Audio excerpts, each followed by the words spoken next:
Et surtout, nous saluons votre fidélité à notre chaîne YouTube Maïcha Congo, GLF TV.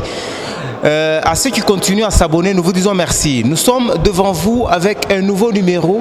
Cette fois-ci, c'est avec l'actualité économique, l'appréciation de la monnaie locale. Nous disons le franc congolais qui a fait bouger la classe sociale congolaise. Par là, je parle de la classe politique.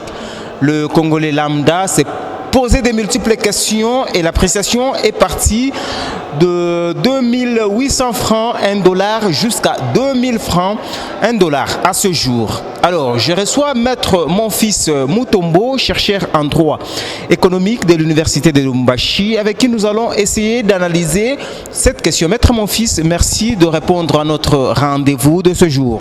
Merci beaucoup, messieurs les journalistes. Nous sommes contents d'être reçus par votre lanterne ce matin. Maître Monfils, l'appréciation de la monnaie locale, un de votre cheval de bataille. Autrefois, vous avez suggéré même à réformer la monnaie par là, du dollar congolais pour que la monnaie retrouve sa valeur. Et aujourd'hui, avec l'appréciation, êtes-vous satisfait et vous saluez ce geste abattu par le nouveau gouverneur de la Banque centrale? Je suis du tout très satisfait. Je suis satisfait avec cette politique dont le nouveau entrant, M. Ouamesso, que nous saluons en passant, a pu démontrer quand même la volonté vis-à-vis de tous ses prédécesseurs. Donc il a quand même essayé de pouvoir montrer aux Congolais que la monnaie, c'est l'une des pièces maîtresses donc des produits de la Banque centrale. Et il est aussi de son devoir de pouvoir montrer combien il peut faire tout son effort pour que cette monnaie puisse quand même s'apprécier auprès des consommateurs de cette monnaie, le franc congolais. Une appréciation qui a fait jaser la classe congolaise. Plusieurs économiques ont émis de thèses disant que c'est une appréciation qui n'a pas de soubassement, à l'occurrence du professeur Godin Poyi, actuellement député national, ainsi que tant d'autres qui ont mené de différentes thèses disant que cette appréciation n'a pas de soubassement, c'est une appréciation de façade. Qu'en pensez-vous? Bon, personnellement, je ne le pense pas. Comme je salue M. Godin Poyi en passant, vous savez le problème de la monnaie. D'abord, j'aimerais que les gens comprennent que la monnaie, c'est l'une des symboles de la souveraineté d'un État.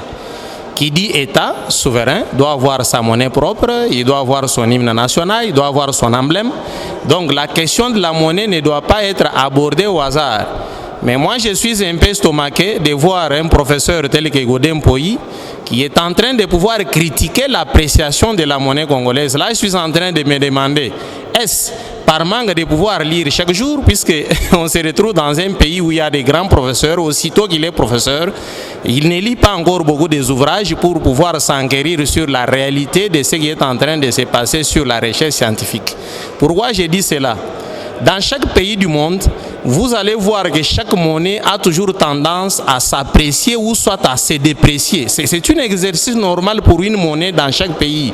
Même les dollars américains vis-à-vis de l'euro, vous allez voir qu'il y a un certain moment où les dollars s'apprécient donc par rapport au dollar et au zéro. Et à un certain moment, c'est l'euro qui se déprécie ou soit s'apprécie par rapport à l'euro. Donc, l'exercice de pouvoir être apprécié ou se déprécier, c'est un exercice normal d'une monnaie dans une économie nationale d'un pays. L'on parle de l'appréciation de la monnaie locale alors que notre économie est beaucoup plus extravertie, nous ne produisons absolument rien. Et aujourd'hui, d'un coup, c'est la chute du dollar américain face au franc congolais. Ce n'est pas un jeu politique. Pas du tout, M. Arnold. Laissez-moi citer, il y a un chercheur américain qui a écrit là-dessus, qui dit, bon, beaucoup de chercheurs aujourd'hui se sont en train de se confier à des anciennes expériences qui sont déjà périmées, pour bien dire. Vous voyez, j'ai toujours dit aux économistes congolais, ils sont là, ils ont étudié, mais ils ne font pas beaucoup de recherches. J'ai toujours donné un petit exemple. Tout le monde dit qu'aujourd'hui, nous vivons de cette économie extravertie. Ça a daté de quel moment que vous avez fait des recherches? Je prends juste l'échantillon du Grand Katanga. Vous allez voir qu'ici, dans le Grand Katanga, en général, nous avons des sociétés de production de ciment qui sont nées il n'y a même pas 2 ou 3 ans. Alors vous allez voir qu'avec la production de ces deux sociétés du ciment, ici je cite la société GCK, je cite aussi la société Karilou du Lualaba, vous allez voir que dans ces domaines-là, tous les devises qui sortaient pour aller en Zambie afin de pouvoir exporter du ciment, tous ces devises sont aujourd'hui logées dans nos banques commerciales. Donc si vous avez un économiste qui n'a pas mené des recherches d'il y a 2 ans, il ne pourra que vous dire que nous vivons de l'économie extravertie, alors qu'il ne connaît pas que jusque-là, on a déjà des grandes sociétés ici qui nous produisent du ciment ici sur place.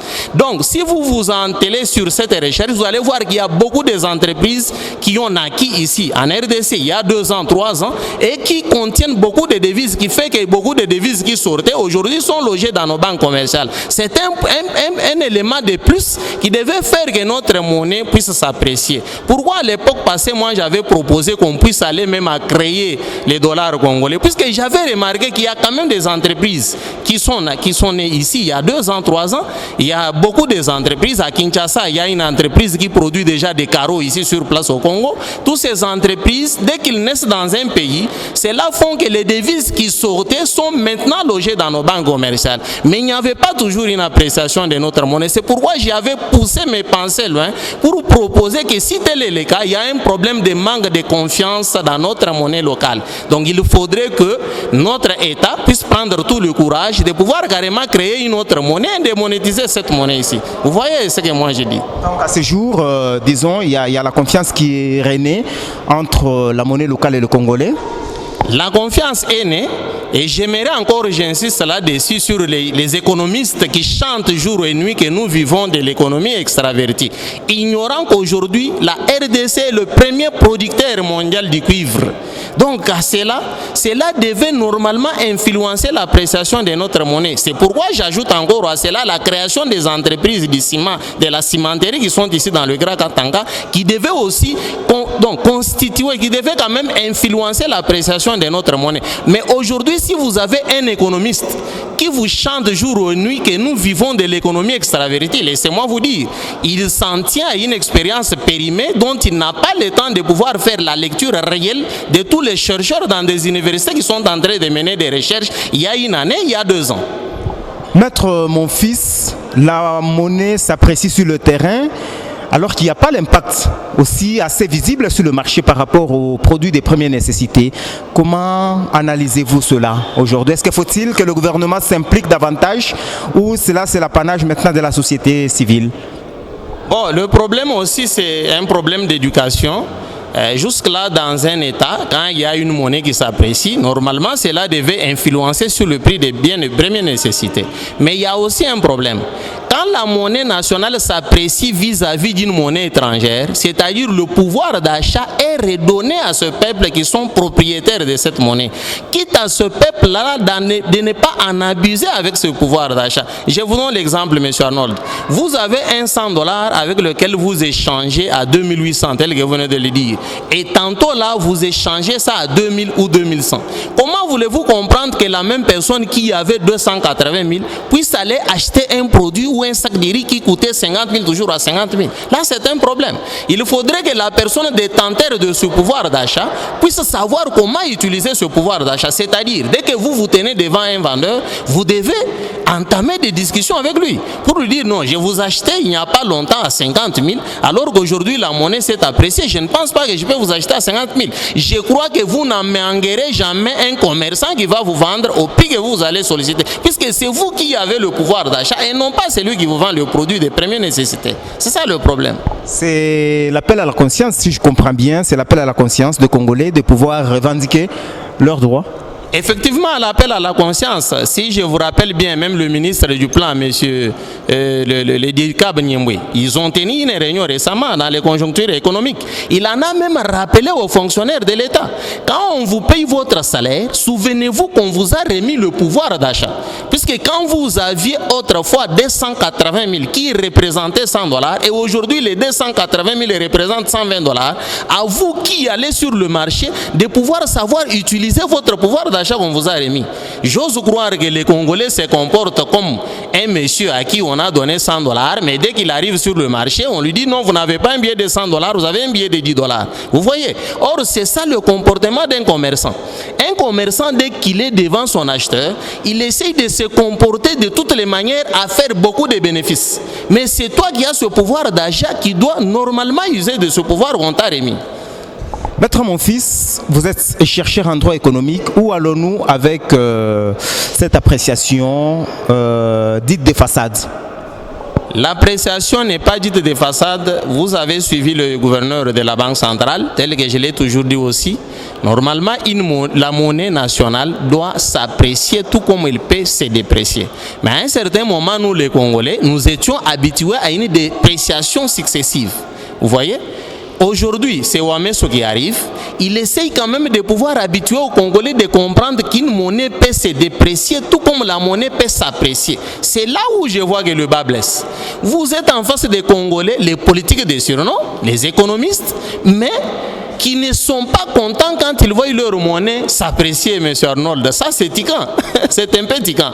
Hier, c'était les Congolais lambda qui criaient à la dépréciation de notre monnaie qui est le franc congolais, mais aujourd'hui c'est l'appréciation de notre monnaie congolaise, c'est le même Congolais lambda qui crie et qui est contre cette politique.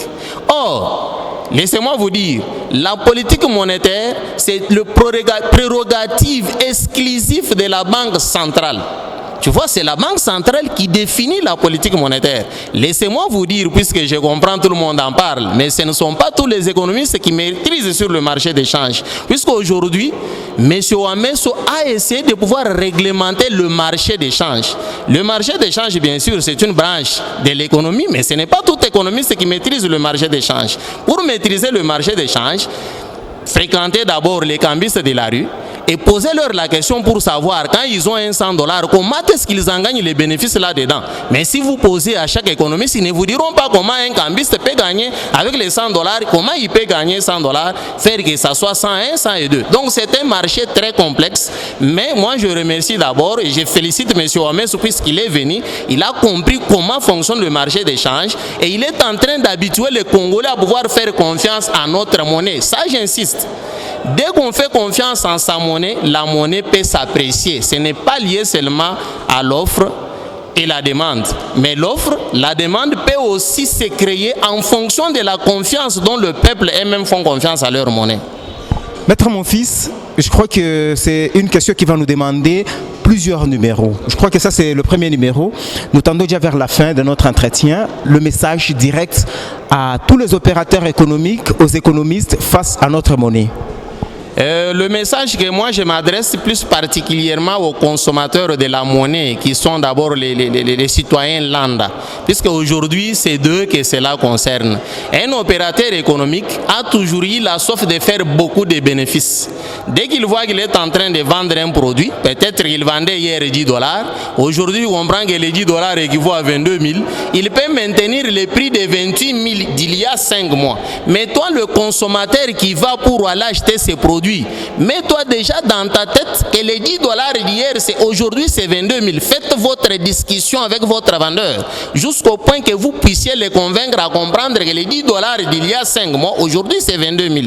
Puisque le gouverneur de la Banque centrale insiste que nous ne devons même pas en arriver là, à parler dollars chaque fois. C'est pourquoi moi j'en avais insisté que l'on puisse carrément nous produire une nouvelle monnaie. Ça j'insiste, M. Ouamesso, courage pour ce que tu es en train de faire, mais j'insiste, d'après mes recherches que j'ai fait, que les Congolais aiment trop parler dollars sur leur langue. Il ne suffit que de pouvoir démonétiser cette monnaie, le franc congolais, et nous produire les dollars congolais. Donc démonétiser le franc congolais et nous produire les dollars congolais. Nous croyons que cela va faire langue plus que ce que vous êtes en train de faire maintenant.